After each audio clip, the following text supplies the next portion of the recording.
Bonjour à toutes et à tous et bienvenue pour cette première édition du Printemps de l'orientation. Bonjour Denis. Bonjour Pauline.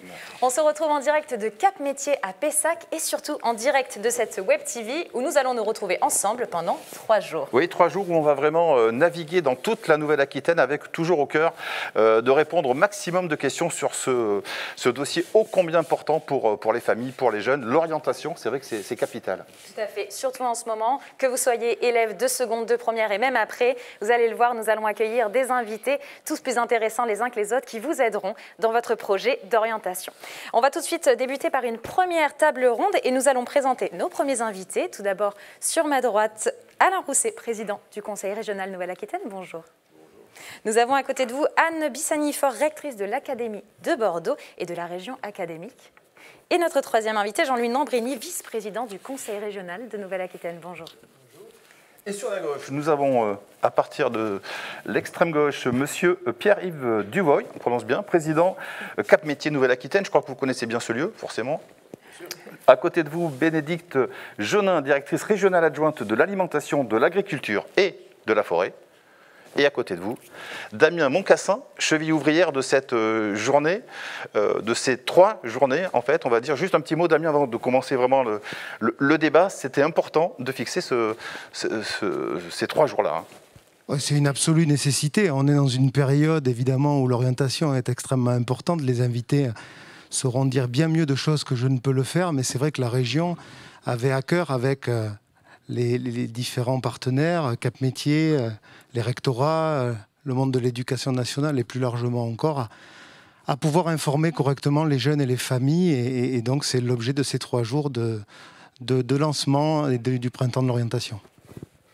Alors, Pierre-Yves Duvoy, justement, on se retrouve ici en direct de Cap Métiers, comme nous l'avons dit. Est-ce que vous pouvez nous parler de ce lieu, ce qu'il comporte et surtout les personnes qui l'accueillent?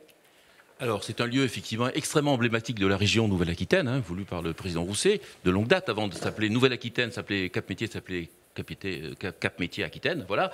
Donc ça représente l'ensemble des acteurs de la région et c'est un lieu très particulier, très emblématique, comme je viens de le dire, puisque c'est une sorte, c'est pas très français, une sorte de maison commune pour l'ensemble des publics de la région, les jeunes et les moins jeunes, les adultes, qui sont en recherche d'informations et de conseils sur les métiers et les formations.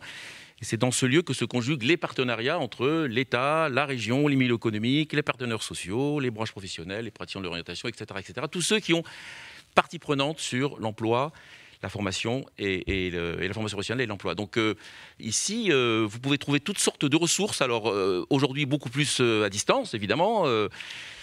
Sinon, de façon générale, c'est un lieu d'accueil. Il y a aussi 3 lieux d'accueil dans la région, aussi à Paris, pardon. Évidemment à Limoges, à Limoges, à Poitiers, à Angoulême, voilà. Et donc à Angoulême, à La Rochelle, pardon, et à Angoulême aussi d'ailleurs, non? Non, pas Angoulême, oui, c'est à La Rochelle. Pas pourquoi je vais à Angoulême. Voilà, donc ce sont des lieux d'accueil physiques et puis aussi c'est une activité extrêmement forte. Je ne cite pas tous les produits que nous avons en stock et avec lesquels on peut se mettre en relation et se connecter, mais c'est absolument formidable. Voilà. Alors on va continuer ce débat. Monsieur Rousset, Alain, de votre prénom, président de la région. C'est ça, je ne me suis pas trompé. Non, on en parlait avec Damien, c'est important. Alors on est tous masqués, mais la réalité, oui, mais voilà, mais la réalité, elle est là. Il faut quand même qu'on parle de cette orientation, c'est capital, forcément. Et forcément, c'est un moment, certes compliqué, mais il faut pouvoir évoquer tout ça. Alors le moment est plus compliqué qu'hier. J'espère que demain, il se simplifiera. On voit bien qu'on ne peut pas se confier, se jeter éperdument dans les bras du numérique. Il y a quelque part un problème d'échange, d'itération. Mais au-delà de ça, c'est quoi pour nous l'orientation? D'abord, c'est une nouvelle compétence pour les conseils régionaux. J'ai été président pendant pas mal de temps de l'association des régions de France, et je me suis battu pour que cette compétence nous soit affectée. Alors on l'appelle information sur l'orientation. Donc c'est toujours l'appareil d'État, vous savez, il ne veut pas lâcher, quoi. C'est pas bien, mais il ne veut pas lâcher. Donc on est... voilà. Deuxièmement, on coopère, et je crois en parfaite entente avec la partie décentralisée, déconcentrée de l'État. D'abord parce qu'on est en face des mêmes problèmes, souvent, que ce soit le décrochage scolaire, que ce soit le problème de l'orientation, que ce soit le problème de l'information sur les métiers. Troisièmement, la région, elle a d'autres compétences. Elle a la compétence de formation professionnelle des demandeurs d'emploi, et elle a la compétence de développement économique. Donc c'est elle qui connaît le mieux les entreprises, quelle que soit leur taille. On accompagne 2600 entreprises tous les ans, chaque année.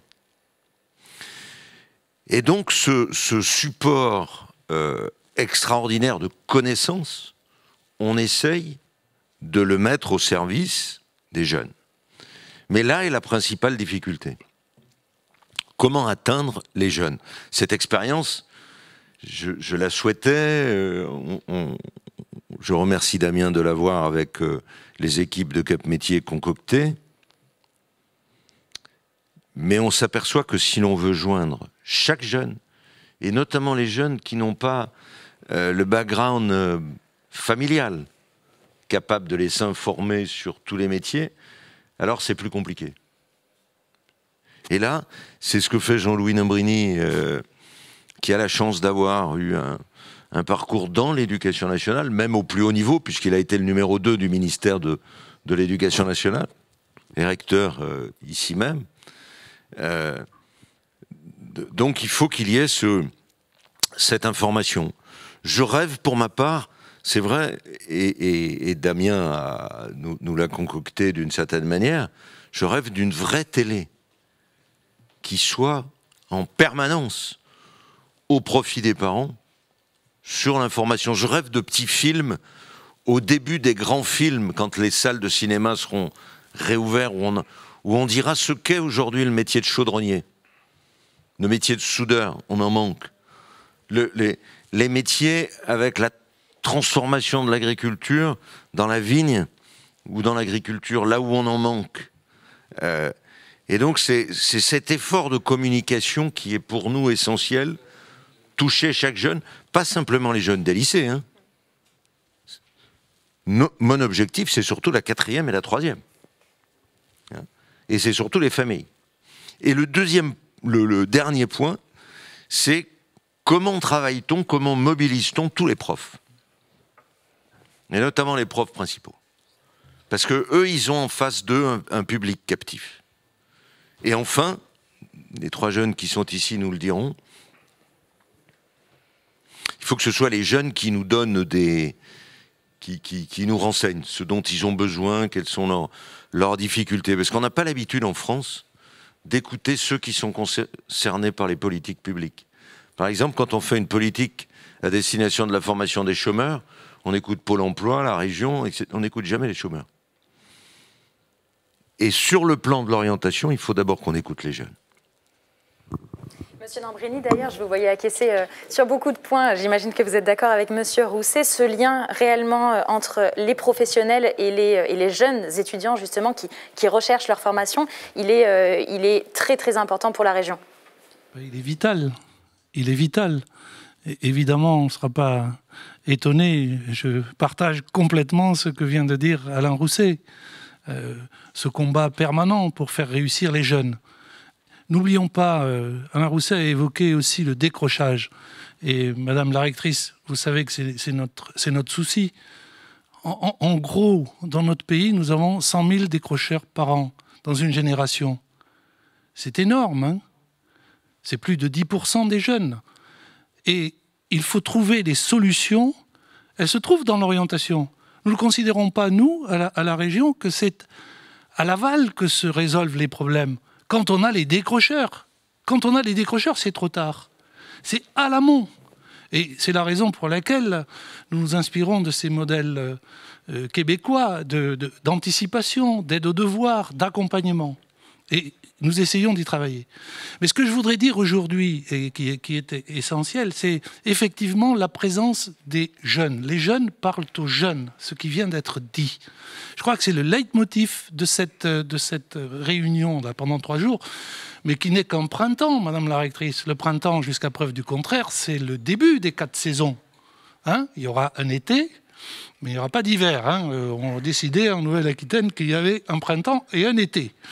Voilà, et 2 saisons donc, dans l'année. Voilà, c'est... Vivaldi, les largos de l'hiver, non, merci. Voilà. Mais ce que je voulais dire, c'est que nous travaillons ici aujourd'hui à Cap-Métier, mais que nous travaillons aussi à une autre échelle avec des autorités académiques. Ce sont nos fameuses conférences territoriales. Nous allons retrouver, mon cher Pierre-Yves, monsieur le Président, Madame la rectrice, à Aire-sur-l'Adour, après-demain, sur un territoire. Nous étions à Lormont il y a quelques semaines. Nous sommes allés à Ussel, nous sommes allés à Nontron. Et sur ces territoires, ce qu'a dit Alain Rousset tout à l'heure, eh bien, les choses se conjuguent. Les chefs d'entreprise, les organisations professionnelles, les syndicats s'ils veulent venir, les professeurs, bien évidemment, tous ensemble, nous réfléchissons à 2 choses, l'orientation, l'information sur l'orientation, et la carte des formations. Parce que c'est un des éléments essentiels de la politique de cette région portée par le président. Les lycées, quelle que soit leur situation sur notre territoire, sont des lieux de formation qui doivent subsister, quelles que soient les évolutions démographiques. Alain Rousset a eu l'occasion de dire à plusieurs reprises « Je ne fermerai aucun lycée sur le territoire ». Et ces conférences territoriales sont l'anticipation de cette politique. Alors, une question pour Anne Bizanifort, rectrice. Alain Rousset a évoqué la communication pour que les jeunes soient au courant. On a l'impression, c'est un peu paradoxal, qu'aujourd'hui les jeunes, ils ont tous les moyens du monde pour pouvoir être informés, et il y aurait malgré tout un manque d'informations concrètes peut-être, Vous êtes d'accord ou pas du tout? Alors d'abord, je voudrais dire à tous les lycéens et les lycéennes de seconde et de première, c'est votre printemps de l'orientation, première chose. C'est un temps d'étape pour vous et donc il faut vous en saisir. Comme ça a été dit, c'est un printemps et chaque année, au moment où vos camarades passeront les épreuves terminales du bac général et technologique, il y aura ce printemps. Donc chaque année, ça va revenir. Je voudrais aussi dire qu'on s'y est tous mis, et moi je m'en réjouis, l'ONICEP, les établissements d'enseignement supérieur, Cap Métiers, la DRAF, la région, et puis les 3 académies, pour vous le préparer, qu'il soit le plus concret possible, justement, que vous puissiez y avoir accès. Ça m'amène d'ailleurs à saluer les 2 rectrices académies de Poitiers et de Limoges, l'une qui est au lycée Guy Chauvet à Loudun et l'autre à Brive, au lycée Simone Veil, parce qu'évidemment, nous avons préparé ça ensemble. Et au-delà du printemps de l'orientation, ça a été dit par le président, on a en fait toute l'année, dans les lycées, avec les professeurs principaux aussi, 50 heures annuelles où on travaille avec vous sur l'orientation. Donc c'est vraiment aussi un processus en continu pour vous répondre. Et je voudrais quand même aussi dire que c'est important que vous saisissiez ce printemps parce que, alors si on prend le lycée général et technologique, la réforme de ce lycée général et technologique, elle vous conduit à avoir un parcours qui est plus modulaire, pour mieux réussir, parce qu'en fait, vous pouvez vous saisir par choix des matières que vous allez approfondir et il faut que vous sachiez que ce choix des EDS, il ne vous ferme aucune porte. Et je voudrais aussi donner un message aux lycéennes en leur disant « Osez les matières scientifiques ». On œuvre avec vous pour que dans chacun des lycées, vous puissiez rencontrer, y compris des chercheurs de l'INRIA, on le fait dans toute la région académique, pour découvrir les sciences numériques. Évidemment, au lycée professionnel, ce printemps d'orientation, il est aussi pour vous, parce que vous aussi, vous avez à faire des choix. Et finalement, un petit message, osez ce printemps, abordez-le avec confiance, mais aussi avec ténacité. Allez dans les ressources, regardez cette web TV, travaillez avec vos professeurs principaux, et puis également, soyez audacieux pour vous-même. Merci. Alors Bénédicte Genin, qui est juste ici, directrice régionale adjointe de l'alimentation, de l'agriculture et de la forêt, est-ce que justement sur ces secteurs d'activité particulièrement, vous avez le sentiment que les élèves ont assez d'informations pour peut-être envisager leur parcours professionnel dans ces secteurs? Bonjour. Avant de répondre à votre question, je voudrais souligner le fait que l'enseignement agricole est présent aujourd'hui au printemps de l'orientation de Nouvelle-Aquitaine et que c'est une démarche spécifique à la région Nouvelle-Aquitaine. Voilà, donc je tiens d'ailleurs dans un premier temps à remercier la région et l'éducation nationale pour nous avoir associés. Et je pense que c'est déjà une première façon de répondre au fait que oui, nous cherchons à ce que l'enseignement agricole soit plus présent dans les échanges sur l'orientation et que c'est une volonté que nous avons et qui est partagée. Et c'est la raison pour laquelle nous sommes ici aujourd'hui. Il y a un enjeu à faire mieux connaître, je pense, l'enseignement agricole. C'est un réseau qui maille tout le territoire d'établissements privés et publics qui répondent à une diversité de formations qui sont peut-être encore un peu méconnues parfois. Les formations sont des formations qui peuvent être purement agricoles, qui sont aussi dans le domaine de l'alimentation, dans le domaine de l'environnement, de la forêt, etc. Et donc, effectivement, c'est un domaine qui mérite, je pense, effectivement, d'être encore mieux porté à la connaissance des jeunes. Et encore une fois, c'est la raison pour laquelle nous sommes ici et nous sommes vraiment très heureux de pouvoir participer à cette démarche. Une petite question pour Alain Rousset. Président, c'est vrai que l'agriculture, comme d'autres secteurs d'ailleurs, c'est très important. C'est fait partie, c'est dans l'ADN de la Nouvelle-Aquitaine, ça a 12 départements. La région Nouvelle-Aquitaine est la première région agricole en valeur. En nombre, je crois que c'est la deuxième. Je parle à l'échelle européenne. Donc vous imaginez la diversité d'emplois qu'il y a. Mais ce qu'il faut surtout dire aux jeunes qui vont nous regardent, c'est que l'agriculture de la région Nouvelle-Aquitaine a engagé depuis pas mal de temps une conversion agroécologique majeure. Il pouvait y avoir une réticence à l'égard d'un certain nombre de jeunes de se dire on est dans une agriculture classique, conventionnelle. Là maintenant, on est passé à autre chose. Sur la vigne, sur la forêt, sur l'élevage, sur tout cela, avec un appui de la recherche, l'INREA, mais aussi toutes les actions de recherche que l'on mène, avec le fait que l'on coopère région, ministère de l'Agriculture pour transformer les lycées agricoles, faire des exploitations des lycées agricoles, parce que dans chaque lycée agricole, il y a une exploitation agricole. Des postes avancés de l'agriculture agroécologique. Donc c'est passionnant. Il faut que les jeunes se disent c'est possible, parce que l'image est parfois un peu floue pour se dire c'est compliqué, c'est un peu galère les métiers de l'agriculture. Ça évolue. Non, mais quand vous passez par un lycée agricole, ça marche. Après, en plus, comme le disait la directrice de la direction de l'agriculture, et comme le disait la rectrice de Bordeaux, on peut acquérir d'autres diplômes. Le BTS, le bac pro n'est pas une fin d'études. On peut continuer jusqu'à la licence et au-delà. Donc c'est quelque chose qui est très intéressant et on voit que les jeunes, dans tous les secteurs de l'agriculture qui s'installent, j'étais dans une ferme en Charente, une ferme bio en Charente la semaine dernière, l'agriculteur est un ingénieur agronome. Et donc ça donne des moyens de connaissances considérable pour changer le modèle agricole, ce que la société attend. Et qu'il est possible aussi de rebondir. Une fois qu'on a choisi une formation, on peut toujours rebondir sur d'autres également. On parlait des jeunes justement tout à l'heure. On a des vidéos, des questions en vidéo. Regardez, c'est tout de suite. Bonjour, je m'appelle Homme Froideval.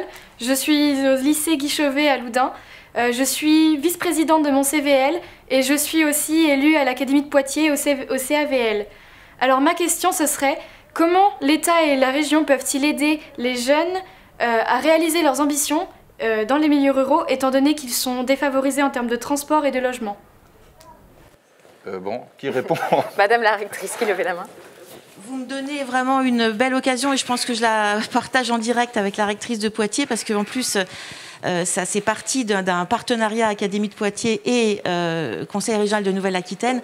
Nous avons dans toute la région académique, les 3 rectrices, énormément d'attention effectivement aux élèves des lycées ruraux qui réussissent tout aussi bien que les autres, mais qui peuvent se poser des questions par rapport à la mobilité et aussi par rapport à la découverte de ce qui est possible dans l'enseignement supérieur. Et donc, il y a un programme qui s'appelle Pass en Sup, qui est commun, région académie, et on vient de décider avec les rectrices de Limoges et de Bordeaux, moi-même, de l'étendre à toute la région académique, et ça vous permet aussi de faciliter des immersions dans l'enseignement supérieur pour les élèves, mais aussi pour les professeurs, les psychologues de l'éducation nationale qui sont autour de vous, qui vous accompagnent chaque jour. Des découvertes, et là aussi, c'est dans l'idée d'oser et de poser des questions entre pairs, entre jeunes, ceux qui vont vraiment entendre parfois des questions très pratiques que vous pouvez avoir. Et je rappelle aussi qu'on est là, ensemble, dans une réflexion sur les internats et aussi dans une réflexion sur l'aide à la mobilité, État et région, si je puis me permettre de le dire pour le président. Alors, un élève de terme... Pardon, oui, pardon. Parce que, de ce que j'ai compris de la question, c'est quels sont les emplois en milieu rural auxquels je pourrais postuler. Il y avait ça aussi. C'est ce que j'ai un peu compris. Pas seulement. Et là, ce qui est intéressant dans le rôle de la région en coopération avec l'éducation nationale, c'est de regarder comment les métiers vont évoluer en campagne. Je parlais tout à l'heure, ingénieur agronome pour être paysan. Et c'est un potentiel important. Je suis en train de lancer l'idée de créer une école vétérinaire, la 5e école vétérinaire de France, à Limoges. Parce que nous avons une déprise des métiers de santé en milieu rural. Et donc il faut qu'on réfléchisse à la fois pour la santé humaine, la santé animale, voire la santé végétale, comment on installe ces spécialistes. D'où l'idée de créer une école vétérinaire. Vous savez, on forme aujourd'hui, la France forme aujourd'hui 50% de ces vétérinaires, enfin, plutôt 50% des vétérinaires qui travaillent en France sont formés à l'étranger. En Roumanie notamment. On marche sur la tête, quoi. Donc je veux créer une école vétérinaire à Limoges. Voilà. Les autres métiers, c'est ma foi les métiers des usines aussi. N'oublions pas que 60% de nos usines sont à la campagne. Vous avez à côté de Brive une usine de Thales qui fait des choses que je suis incapable d'ailleurs de vous expliquer. C'est sur le positionnement des avions, enfin en l'air. Et vous avez de la cosmétique, je parle du bassin de Brive, on est en Corrèze, qui a biosourcé, c'est-à-dire à partir de la chimie du végétal, qui est en train de faire de la cosmétique. Vous avez des centres de recherche, vous avez des unités qui sont sur le bois, d'autres qui sont sur l'aéronautique. Vous avez une fonderie à Ussel incroyable qui fait les pointes d'Ariane. Donc, on a des emplois en milieu rural et aujourd'hui, on revient en milieu rural. Donc, il n'y a pas que l'activité agricole. Il y a aussi des activités de service qui peuvent exister dans ce domaine-là. Et les premières statistiques montrent que les ingénieurs quittent les grandes villes. Et pour ma part, ça me rassure. Alors, Mathéo nous a rejoint. Bonjour Mathéo. Bonjour. Élève de terminale à Bordeaux. Première. C'est l'année prochaine, si tout va bien. Exactement. Bon, quand on entend tous ces propos, un peu en préambule, comment tu reçois tout ça? Est-ce que ou les questions que tu as envie de poser? Personnellement, du coup, je suis dans la voie professionnelle, dans la photographie. Et j'aurais aimé savoir quels sont les dispositifs d'orientation et d'accompagnement qui peuvent être mis en place, notamment à la fin du collège ou alors pour la réorientation en seconde, pour la voie professionnelle. Allez-y, Madame la Rectrice. Merci beaucoup de cette question. Et effectivement, ça a été dit tout à l'heure par Jean-Louis Nambrini et puis Alain Rousset, ça commence vraiment en troisième. Et donc, dans le cadre de la compétence partagée, justement, la première chose que nous avons faite ensemble, Conseil régional et Éducation nationale, c'est de travailler sur les heures qui sont dédiées. Tout à l'heure, j'ai parlé des 50 heures pour le lycée, mais il y a la même chose en troisième et en quatrième. Et donc, effectivement, ce que nous voulons pour que ce soit beaucoup plus riche dans ce qui parle en fait aux élèves, c'est travailler sur dans ces heures dédiées à l'orientation, sur les rencontres avec à la fois les métiers, les ambassadeurs métiers. Donc ça c'est à la fois donc le conseil régional et puis ce que nous faisons dans les comités locaux, écoles, entreprises. Il y a des entreprises qui veulent venir vous parler, mais également un partage avec vos professeurs, les psychologues de l'éducation nationale, pour proposer même des immersions en entreprise, justement pour comprendre les besoins, l'évolution des métiers dans les territoires. Donc tout à l'heure, j'évoquais vraiment la partie large de mobilité, mais c'est vrai que l'éducation nationale cultive maintenant beaucoup plus le partage en territoire pour partager avec vous ce qui est des nouvelles compétences et donc les besoins en compétences qu'ont les entreprises. Donc on a des heures dédiées et c'est ce qu'on fait avec vos chefs d'établissement. On les accompagne pour qu'elles soient notamment consacrées à l'éclairage sur la voie professionnelle. Et puis alors sur la réorientation, là c'est tout le long de l'année. On peut même, quand on arrive en seconde, avoir jusqu'à la Toussaint la possibilité de se réorienter si on pense qu'on s'est trompé. Et ça, c'est un gros effort que font les chefs d'établissement. Mathéo, petite question. À quel moment tu as choisi la photographie? C'est au collège, ça a commencé? Et est-ce que ça a été compliqué à faire admettre, finalement, que tu voulais faire la photo plutôt peut-être que de longues études? Alors, personnellement, dans mon parcours, j'ai d'abord fait une seconde générale. Parce que à la fin du collège, j'étais déjà passionné par la photographie. Je savais déjà que ça m'intéressait, mais je n'étais pas au courant que le bac pro photographie existait. Et j'avais des résultats scolaires qui étaient plutôt corrects, donc on m'a conseillé d'aller en générale.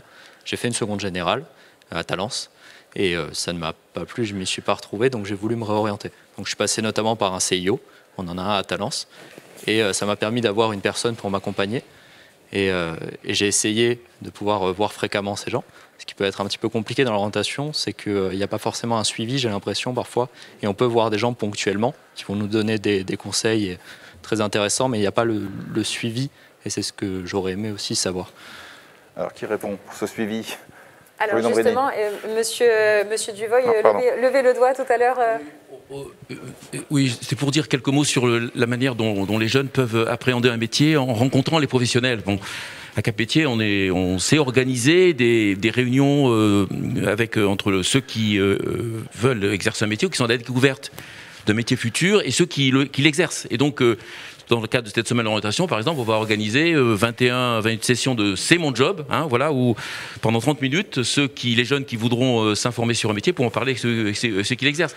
récemment, pour revenir sur une initiative dans le domaine agricole, on a organisé à Cap-Métier 5 jours d'animation avec les professionnels de la vigne et du vin, chers au président Rousset, entre autres, où tous les professionnels se sont mobilisés, avec la DRAF en l'occurrence, pour effectivement essayer de parler de ces métiers qui sont importants et pour lesquels d'ailleurs il va y avoir beaucoup de recrutement. Et les jeunes ont pu échanger effectivement sur une palette de métiers, vignerons, ingénieurs agronomes, opérateurs de ligne, embouteillage, cavistes, etc., etc. Donc c'est pour dire que quand on est capable de proposer aux jeunes en physique ou à distance un contact avec des professionnels, on leur donne l'envie et le goût de voir, y compris dans les territoires et dans la profondeur des territoires, ce qui est important pour eux et les possibilités d'ailleurs de formation et d'emploi. Mais est-ce que la communication passe bien? C'est un peu ce que dit Mathéo. Est-ce que voilà, c'est ça à un moment donné, Jean-Louis Nombrini, est-ce que justement ça arrive ou M. Rousset? Voilà. On voit bien qu'on n'est pas allé assez loin sur la compétence de la région dans cette affaire. L'éducation nationale, avec toute son action, est aussi limitée par le nombre de postes. Et il faudrait qu'on ait des CIO beaucoup plus musclés, qui puissent recevoir les élèves, les accompagner, se former eux-mêmes à l'ensemble des métiers. On voit qu'on est sur la bonne voie. Et les régions sont prêtes à prendre cette compétence beaucoup plus à fond. Et ce que je disais tout à l'heure et qu'a repris Anne Bizani, c'est que si on n'a pas les profs avec nous, si les profs ne se forment pas eux-mêmes, notamment les profs principaux, à tous les métiers, toute la palette des métiers, on aura un problème. Parce qu'on est face à un public captif, les élèves dans les classes, et il faut qu'on mobilise, peut-être avec des heures, des heures de dispense de travail, je ne sais pas. Mais c'est là où il y a un problème. Madame Missani, justement, vous parliez des heures tout à l'heure. Comment ça s'articulerait peut-être une matière à part entière, finalement, l'orientation? En fait, c'est vraiment de ça que je parlais, mais je le précise par rapport au suivi. C'est aussi autour de ces heures qui sont co-construites à présent depuis le transfert de compétences sur l'information avec les équipes du Conseil régional. Nous avons un service régional qui est maintenant qui recouvre les 3 académies, qui est dédié à la dimension de pédagogie de l'orientation, si vous voulez, et il y a une direction régionale dans le Conseil régional de l'orientation. Donc ce suivi-là, il est dans les CIO, mais les psychologues de l'éducation nationale travaillent aussi dans la continuité au sein des établissements. Et pour un jeune qui cherche un suivi, il faut qu'il le cherche aussi dans son établissement. Ça, c'est vraiment très important et c'est possible. Donc, le travail, c'est effectivement dans nos formations, celles que nous pouvons délivrer, y compris en commun d'ailleurs, autour du métier, j'allais dire, de professeur principal, pour faire plus d'immersion en entreprise. Effectivement, ça, c'est vraiment devant nous. Mais je crois qu'on est tous motivés pour le faire. Alors, on accueille Charlotte qui a pris la place justement de Mathéo. Bonjour Charlotte, tu es élève en première, c'est ça? Bonjour, oui, c'est ça. Tu avais une question pour nous inviter? Oui, j'aimerais savoir, étant donné que les vœux sur Parcoursup viennent de se clôturer, le choix des vœux, j'aimerais savoir pour un élève qui n'a été accepté à aucun de ses vœux, s'il peut se tourner vers une aide ou s'il a des possibilités. Alors, chaque année, effectivement, nous commençons à anticiper, dès que nous savons le travail d'appui aux jeunes qui n'auront pas reçu au moment, vous savez, il y a un moment clé, là vous venez de clôturer les vœux, puis il y aura une première réponse. À ce moment-là, tous ceux qui n'auront même aucun vœu en attente sont déjà identifiés et il y a un travail de réflexion qui est fait avec eux. Et ce travail, il implique non seulement l'éducation nationale, les établissements, alors les lycées qui ont des BTS, bien sûr, des classes prépa, les universités, mais en fait c'est beaucoup plus large.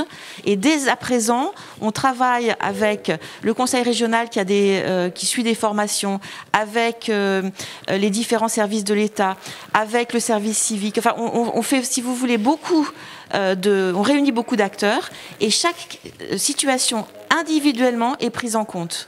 Et l'année dernière, pour vous donner un exemple, à la fin des fins, quand on arrive à la fin août, en fait, on comptait dans la région académique Nouvelle-Aquitaine 2 ou 3 situations qui n'avaient pas trouvé leur parcours.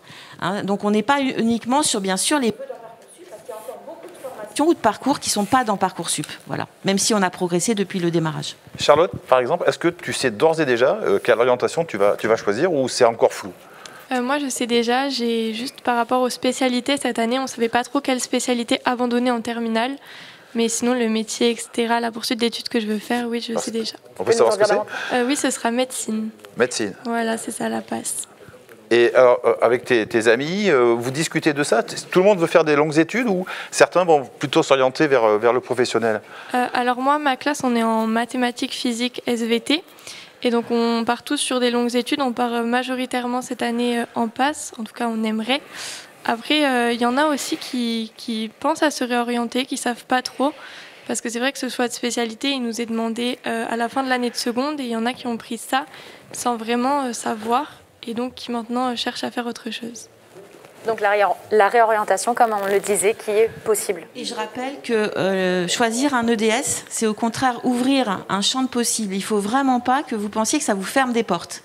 Et je rappelle aussi qu'il y a le site Horizon 21 de l'ONICEP qui vous permet vraiment de creuser et de voir que le choix de ces EDS vous conduit à une palette extrêmement large.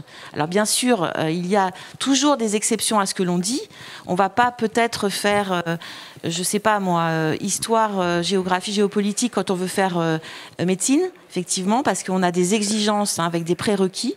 Mais vous pourrez voir que quand on est en seconde, ce n'est pas un drame, c'est plutôt une joie normalement de choisir ses EDS.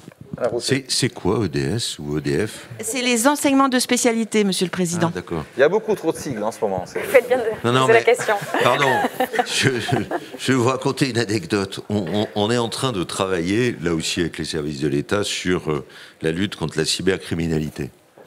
Et j'ai assisté à une réunion il y a 2 jours, il n'y avait que des sigles anglo-normands. Ouais. Plutôt anglo que normand d'ailleurs. Donc j'ai demandé de changer tout ça, quoi. Je veux dire, si on vit à travers des sigles que personne ne comprend ou dont on se rappelle pas leur signification. Hein? Petite parenthèse, la cybersécurité, d'ailleurs, on a une société ici, à Pessac, qui fait partie sans doute des meilleures du monde. Tetris. Tetris, notamment, c'est ça. Voilà. Oui. Une probable orientation, justement, pour un ou plusieurs étudiants qui nous regardent. Dans les années, vous savez, la difficulté de l'orientation, moi j'ai coutume de le dire, on en a beaucoup travaillé avec, Jean-Louis Nambrini et Pierre-Yves Duvoy. Quand on regarde, supposons que ce soit simplement un bac. Il faut qu'on pense l'orientation 4 ans à l'avance.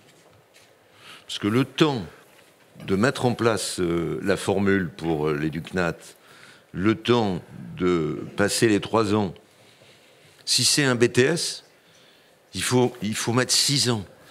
Donc vous imaginez le travail et l'espèce de petite révolution intellectuelle qu'on a à faire avec le monde de l'entreprise, le monde de l'emploi, pour distinguer ce que vont être les emplois dans 4 ans, dans 7 ans, voire dans 10 ans. Alors la médecine, on sait que ça va pas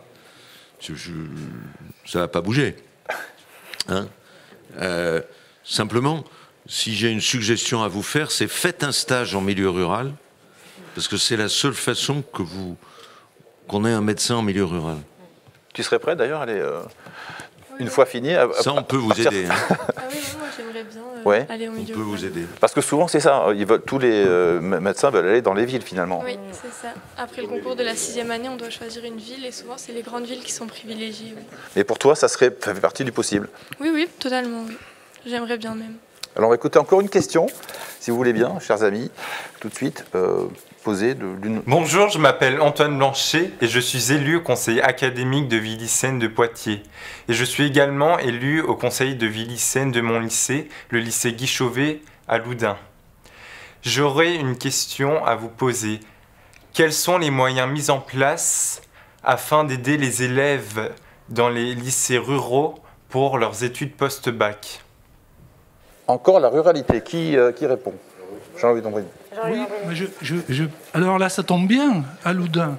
Loudun, c'est un lieu de notre grande région qui est emblématique, puisque on a créé là un pôle local d'information et d'orientation. C'est-à-dire que le fameux CIO, il est au cœur du lycée. Et il y a là quelque chose d'extrêmement intéressant. Hein, ce n'est pas un lieu distant. Et cette méthode, d'ailleurs, nous essayons de le développer Président, nous allons à Parentis dans 2 jours, et il y a là un projet aussi de développer cette approche des choses. Moi, je crois qu'il y a à travers votre question et celle de Mathéo tout à l'heure quelque chose d'essentiel. Pardonnez-moi si je reviens un peu en arrière, mais Mathéo tout à l'heure nous a dit, mais au fond, je n'ai pas eu cette information au collège. J'avais déjà une passion. Et l'orientation naturelle, ça a été de m'amener, parce que sans doute j'avais de bons résultats, vers la seconde générale et technologique. Il a manqué quelque chose, il y avait un trou dans la raquette de l'information. Et c'est la raison pour laquelle nous travaillons à la mise en place d'un réseau d'ambassadeurs métiers. Qu'est-ce que c'est ? C'est un réseau qui pourra être extrêmement important en nombre, en spécialité, alimenté par des jeunes qui ont choisi une voie. Et il faut que partout dans un collège, quand un jeune a une passion, il puisse trouver un interlocuteur qui lui parle du parcours qu'il a réussi. Et ça, aucune organisation ne peut y pourvoir si on n'arrive pas à quelque chose interindividuel. D'où cette idée de réseau d'ambassadeurs métiers. Je crois que c'est extrêmement important et nous pourrions nous fixer comme objectif que dans les 3 à 4 ans qui viennent, des situations comme celle de Mathéo disparaissent. Ça n'est pas normal. Ça n'est pas normal. On est obligé de faire perdre une année à quelqu'un qui a une passion parce qu'on a une pente naturelle de l'orientation qui ne correspond pas au parcours qu'il aurait dû envisager dès la classe de 3e. C'est comme ça qu'il faut que nous envisagions les choses.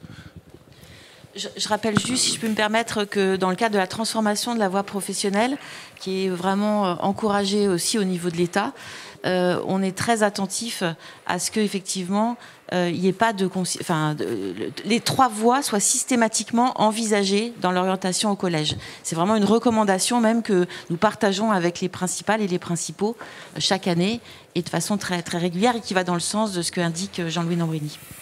Alors Jade nous a rejoint sur le plateau. Bonjour Jade. Bonjour. Alors tu es élève en terminale, c'est ça ? Est-ce que tu peux nous parler justement de ta recherche au niveau de ton orientation et peut-être de ton choix final, si tu en as un, pour ton métier futur ? Alors actuellement, je suis en STAV, donc Sciences, Technologies de l'agronomie et du vivant. C'est c'est technologique, pardon. Tout le monde pense qu'en allant dans des filières agricoles, c'est pour devenir agriculteur. Par exemple, je suis un bon exemple parce que moi, je suis en train de préparer mon concours de gendarme, donc c'est complètement différent. Faut vraiment que les gens pensent que les filières agricoles, c'est pas uniquement pour être agriculteur. On peut faire plein de choses. Il y a des BTS, enfin il y a de tout. Donc voilà. Et voilà, c'est tout. Ça a été compliqué pour toi justement de prendre cette filière-là. Dès le départ, tu as voulu faire ça? Alors je ne connaissais absolument pas cette filière. Je suis passée par la seconde générale au lycée Jean Moulin à Langon. Et j'ai vu que cette filière, ça ne me correspondait pas, la générale, j'y arrivais pas, c'était très dur. Et je voulais devenir vétérinaire, ce qui est complètement différent. Et vétérinaire, gendarme, il y a des... Ah oui, c'est complètement différent. Plusieurs passions, c'est intéressant justement. C'est ça. Et donc, mon proviseur de mon lycée ainsi que ma professeure principale m'ont aiguillé sur certaines filières et m'ont parlé de la STL et de la STAV. Et j'ai pu faire des JPO, donc au lycée agricole à Bazas, et j'ai vu que ça m'intéressait beaucoup. Voilà. Donc tu as eu un accompagnement, un réel accompagnement après avoir posé tes questions et t'être rendu compte surtout que ça ne te correspondait pas. Voilà, mais j'aurais voulu passer quand même ma seconde générale dans un lycée agricole parce qu'il y a des notions qu'on donne en seconde générale dans un lycée agricole qu'on n'a pas du coup en seconde générale. Bien sûr. Dans l'éducation nationale. Bénédicte Gédin, je vous vois acquiescer. C'est intéressant, hein, son cas. Oui, tout à fait. Ça met effectivement en lumière la question des passerelles qui existent entre l'éducation nationale et l'enseignement agricole. Peut-être je me permets simplement de compléter ce témoignage pour l'avoir moi-même vécu il y a 25 ans.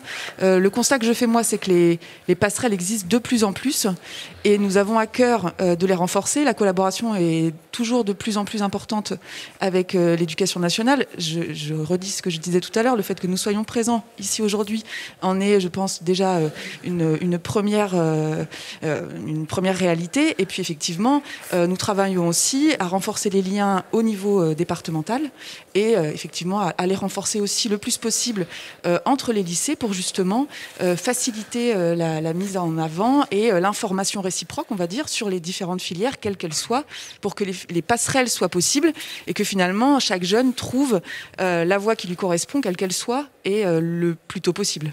Pierre-Yves Duvoy. Tout à fait. Pour aller dans ce sens-là, moi je dirais que, si vous voulez, en matière d'orientation, il faut être capable de penser long. Comme l'a dit le président Rousset, c'est dès le collège qu'il faut commencer à penser. Donc il faut donner aux collégiens une envie de métier. C'est pas un rêve, c'est une perspective claire. Et en même temps, il faut penser long, mais il faut aussi réagir vite. C'est-à-dire que dans le parcours que vont faire ces jeunes, il faut être capable de se réadapter, de bouger, de changer, parce qu'ils vont eux-mêmes être à la recherche, ils vont changer d'idée, et c'est très important.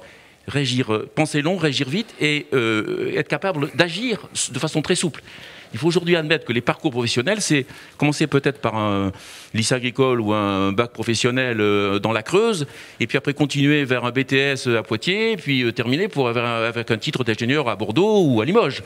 Et c'est ça qu'il faut faire. Donc aujourd'hui, on voit que les jeunes ont une pensée assez protéiforme et d'une grande souplesse. Et notre enjeu, c'est de s'adapter à ce contexte-là. C'est la réalité d'aujourd'hui sur des parcours longs. Et donc c'est pour ça qu'il faut, comme l'a dit le président Rousset, aussi être capable d'organiser des mobilités. Parce que aller de la Creuse et terminer par un titre d'ingénieur jusqu'à Poitiers, ça veut dire de la mobilité professionnelle, ça veut dire éventuellement des bourses, ça veut dire éventuellement du suivi. C'est tout l'enjeu de la région. Et je crois que la région est pleinement engagée dans ce projet. Et c'est le bon. C'est franchement le bon. Je crois que pour rebondir, on est en train de se dire que l'orientation, c'est l'affaire d'un collectif, en réalité. Moi, je ne suis pas du tout pour opposer ce que est capable de faire l'éducation nationale, les professeurs, que j'en salue l'effort en permanence aux côtés des élèves, les chefs d'établissement, et puis la région et les entreprises. Il me semble que c'est vraiment en réalisant un collectif. Et c'est ce qu'on est en train, je crois, de construire dans cette région. Et moi, évidemment, dans cette région académique, avec mes collègues et avec les acteurs du Conseil régional notamment. Et je m'en réjouis. Mais il y a beaucoup le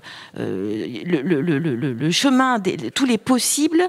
C'est aussi donner confiance. Et pour moi, l'orientation, ça se construit aussi dans chaque classe.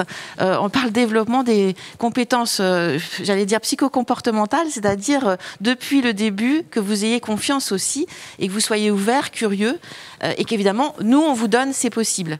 Mais c'est un tout. Hein, c'est pas uniquement une externalisation. Voilà. Alain Rousset, le mot de la fin, ayez confiance. Oui, bien sûr. Mais on a changé de monde. On a changé de monde. Celui de ma génération voyait les parents dans un monde peut-être moins complexe, moins diversifié. Mais si on ne réussissait pas, on se faisait botter les fesses. Hein. Il y avait cette envie d'ascenseur social qu'on a peut-être perdue aujourd'hui au profit d'une recherche de sens. Ça, c'est le premier point. Deuxièmement, il y a, c'est vrai, un blocage psychologique, quitter sa campagne pour partir à la ville, faire ses études. C'est pas si simple que ça. Hein. Donc il faut qu'il y ait des étapes. C'est pour ça que nous nous battons, nous, à la région, pour qu'il y ait des centres universitaires de proximité. À Brive, à Agen, à Périgueux, etc. Et qu'on parte pas tout de suite à Bordeaux, à Poitiers, Limoges ou Paris. Vous voyez ce que je veux dire? C'est pour ça que le passant sup a quelque chose de sens. C'est pour ça qu'il faut qu'on se préoccupe aussi de logement. Parce que le logement, c'est le premier obstacle à l'ascenseur social et à la mobilité. Voilà, en tout cas, je me réjouis, je souhaite 3 jours excellents pour ces printemps de l'innovation. Bah, c'est bien parti. Merci en tout cas à vous d'avoir été présents avec nous ce matin pour cette première émission. On va faire une petite pause. Je pense, Denis, qu'on va d'ailleurs diffuser un épisode du Live des métiers où des étudiants nous parlent justement de l'orientation. C'est tout de suite, on se retrouve tout à l'heure pour une nouvelle émission.